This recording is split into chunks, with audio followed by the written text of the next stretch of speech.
hermosa el arca de tu presencia. Así como Obed-Edom, llevaré tu presencia a mi habitación. Así como Obed-Edom, llevaré tu presencia a mi habitación. Hola, ¿cómo estás? Bienvenidos una vez más a tu programa Luz y Sal. Te habla tu amigo Julián. Recuerda darnos ese like, ese share y compártelas para que sea de bendición para alguien más. Bueno, hoy quiero hablarles de la presencia de Dios en nosotros. Así es, así que pónganse cómodos porque vamos a aprender bastante hoy. Hoy quiero hablarles de cómo David quería llevar el arca de Dios para su ciudad. Y en ese proceso de llevar el arca, uno de los bueyes quería casi como tropezarse y Usa, uno de los que iba con David, estira la mano para que el arca no se cayese y dice la palabra que el Señor se enoja tanto que ¡pum! Tuki tuki lulú con Usa. El hombre queda fulminado ahí, se muere. David se entristece, se enoja mucho y él decide dejar el arca en otra ciudad.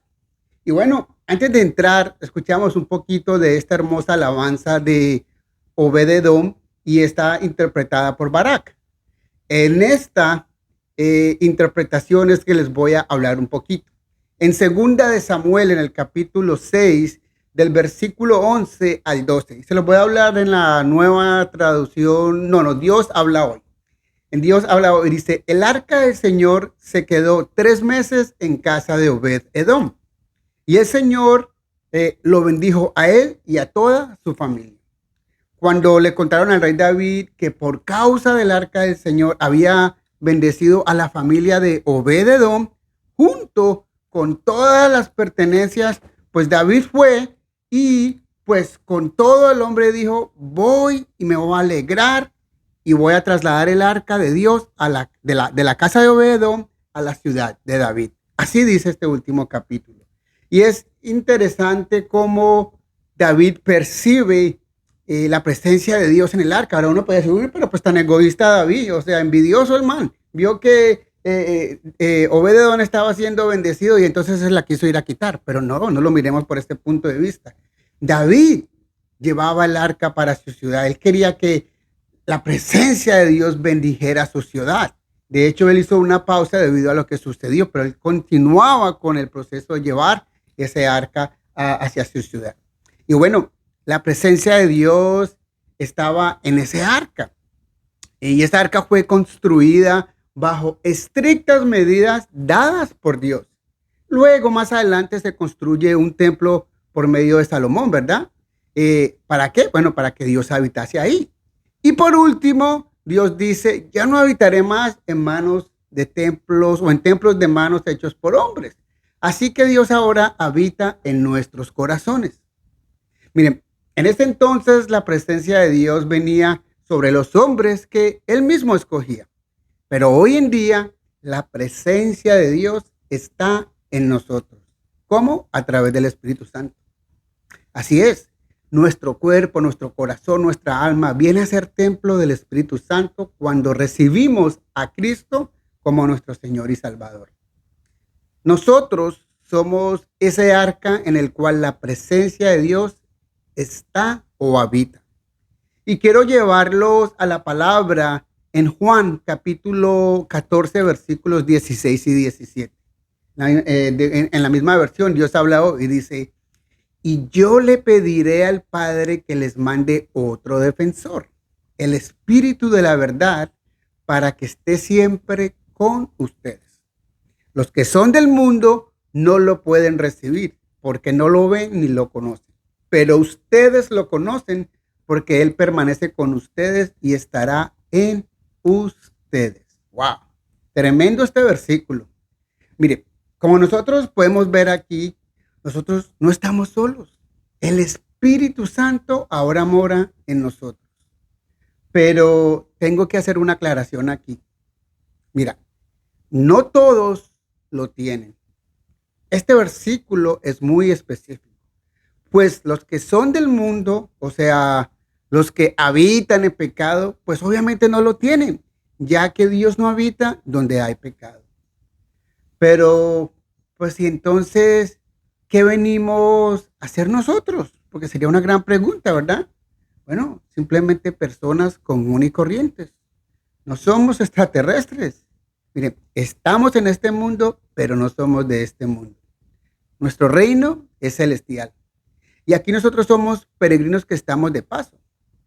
Y cuando hablamos del mundo nos estamos refiriendo a un mundo lleno de pecado. No que estamos hablando de otra tierra en otra galaxia. No, es este mismo mundo, pero lleno de pecado. Pero, y entonces, ¿qué es lo que nos hace diferente de los demás? Bueno, pues que cuando nosotros decidimos recibir a Cristo, vinimos a un arrepentimiento genuino. Decidimos cambiar nuestra vieja manera de vivir.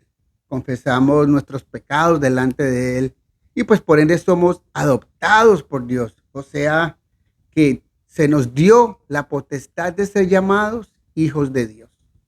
Eso es la gran diferencia. Pero entonces, bueno, aquí surge otra pregunta. ¿Y los que habitan en el mundo, ellos no lo pueden recibir? Pues claro que sí. ¿Quién crees que era yo antes? Este que está aquí sentado. Mira, un pecador por el que no daban ni siquiera un peso. Pero la misericordia de Dios me alcanzó y hoy soy su hijo. De igual manera puede ser tú que me estás viendo y que me estás escuchando a través de este video. Tú te puedes convertir en esa arca donde habite la presencia de Dios. Si lo hizo conmigo, créeme que también lo puede hacer contigo. Y te aclaro una cosa, no nos hace perfectos. Recuerda que en el proceso nosotros nos vamos a equivocar, vamos a cometer errores, pero así como Obed-Edom fue bendecido, nosotros también lo vamos a hacer. Pues el que habita en nosotros ahora es el Espíritu Santo. Y Él nos va a redarguir de pecado. Él nos jala las orejas, nos vuelve a la dirección en el camino correcto. Por eso venimos delante de Él y pedimos perdón. Hay una esperanza en Cristo Jesús. Y quiero llevarte a la palabra. Quiero que vayamos a Juan, capítulo 16, versículos 13 y 14. La palabra dice, cuando venga el Espíritu de la verdad, Él os guiará a toda verdad, porque no hablará por su propia cuenta, sino que dirá todo lo que oiga y les hará saber las cosas que van a suceder. Él mostrará mi gloria, porque recibirá de lo que es mío y se los dará a conocer a ustedes. Entonces, cuando nosotros tenemos comunión con Dios, aprendemos a escuchar su voz. Recordemos que quien mora en nosotros es el Espíritu Santo. Ya no es que digamos es mi conciencia o que es mi subconsciente, no. Es el Espíritu Santo. Él es quien nos dirige, Él es quien se alegra, Él es quien se contrista, Él es el que se siente diferente dependiendo de nuestras decisiones, de cómo obramos, de qué decimos, qué hacemos con nuestras acciones. Él es quien nos guía, Él es quien nos confronta. Por eso cuando nosotros hacemos lo incorrecto, pues nos sentimos mal. Ya no nos alegramos cuando hacemos algo malo. Mire, a diferencia de antes que nos gozábamos quizás en nuestros deleites y en nuestros pecados, quizás chistes malos, de pronto malas palabras, quizás cosas groseras que decíamos, mejor dicho, una vida de desorden. Todo eso ha cambiado. Hoy nos sentimos mal. Hoy ya no somos capaces de hacerlo. Cuando estamos haciendo algo incorrecto, algo dentro de nosotros nos dice que estamos mal. Y bueno, entonces la pregunta sería, ¿por qué crees que suceden estas cosas en nosotros? Pues bueno, por lo que acabamos de leer. El Espíritu Santo nos guía a toda verdad, o sea, nos corrige. Si nosotros, por si alguna cosa no nos sentimos o no nos sintiésemos incómodos cuando estamos obrando mal, cuando estamos haciendo algo incorrecto, pues entonces ahí sí, yo creo que tendríamos que preocuparnos un poquito. No sea que con nuestros actos apaguemos el Espíritu Santo, como nos dice Pablo en su carta, ¿verdad? Lo alejemos de nosotros. Porque si no tenemos quien nos corrija, pues quiere decir que el Espíritu Santo no está aquí. Y ahí tenemos que pensar qué estamos haciendo mal. Por eso te digo hoy, cuidemos el arca, lo que estamos viendo, lo que hacemos, qué introducimos en nuestro cuerpo. Recuerda que somos el arca del Espíritu Santo, o sea, su presencia está en nosotros, está con nosotros, somos templo del Espíritu Santo. Él nos da dones, Él nos enseña a discernir lo bueno de lo malo. Él habla la verdad, pues la verdad está en Él, dice la palabra. Y por esto nos dice la palabra en Romanos capítulo 8, versículos 9 al 11. Romanos 8, versículos 9 y 11 dice, 9 al 11, perdón, dice, pero ustedes ya no viven según esas inclinaciones, sino según el Espíritu, puesto que el Espíritu de Dios vive en ustedes. El que no tiene el Espíritu de Cristo no es de Cristo. Pero si Cristo vive en ustedes, el Espíritu vive porque Dios los ha hecho justos. Aun cuando el cuerpo esté destinado a la muerte por causa del pecado. Y si el Espíritu de aquel que resucitó a Jesús vive en ustedes, el mismo que resucitó a Cristo dará nueva vida a sus cuerpos mortales por medio del Espíritu de Dios que vive en ustedes. ¡Wow! Me gustaría que ustedes en sus casas leyesen este versículo 2, 3, 4, 5 veces hasta que ustedes lo puedan digerir y entender bien lo que nos está diciendo esta enseñanza. Porque esto es, como dice el americano, deep. Así dice mi hijo, papi, that's deep, that's deep. O sea que es muy, muy, muy profundo. Estas palabras no son para simplemente leerlas, es para estudiarlas, es para aprenderlas, es para entender lo que el Señor nos quiere decir a través de esto.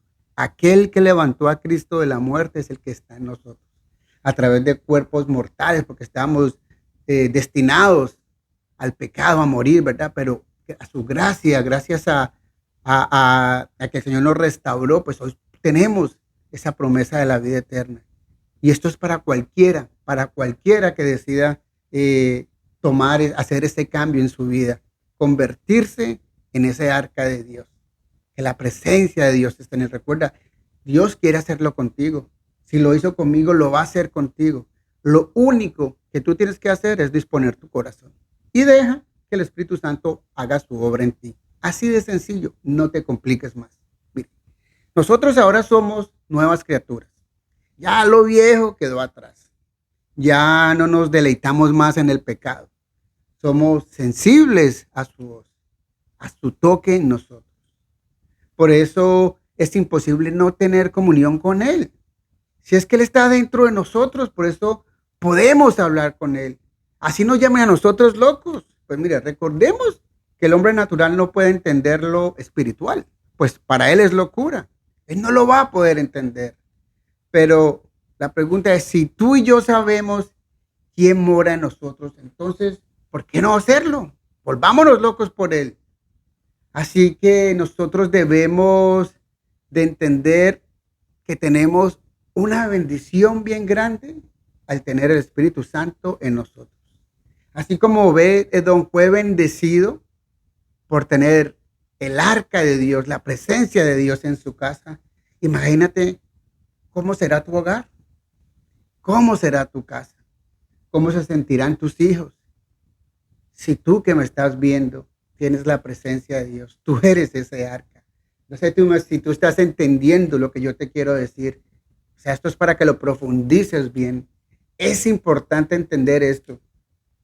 Muchas veces oramos al Padre, muchas veces oramos al Hijo, pero dejamos por fuera al Espíritu Santo.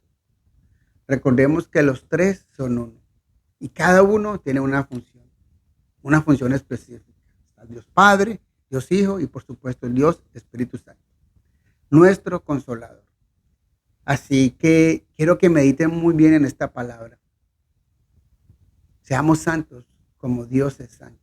O sea, separados para Dios, apartados para Dios. Vivamos alejados del pecado. Recuerde que antes estábamos muertos en pecado, pero ya no. Ahora estamos vivos gracias a su gracia, valga la redundancia. Creámosle al Señor. Hoy tenemos una identidad, una promesa.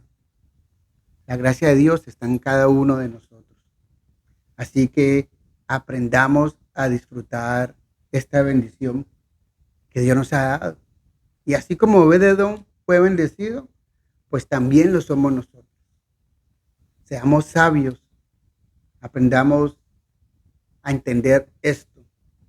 Y bueno, quiero dejarte con la primera parte porque esto es muy grande para dejarlo solamente en 15 minutos, 20 minutos. Así que voy a hacer dos partes. No te pierdas la segunda parte dentro de 8 días, porque vamos a ver lo que el Espíritu Santo nos va a dar a nosotros.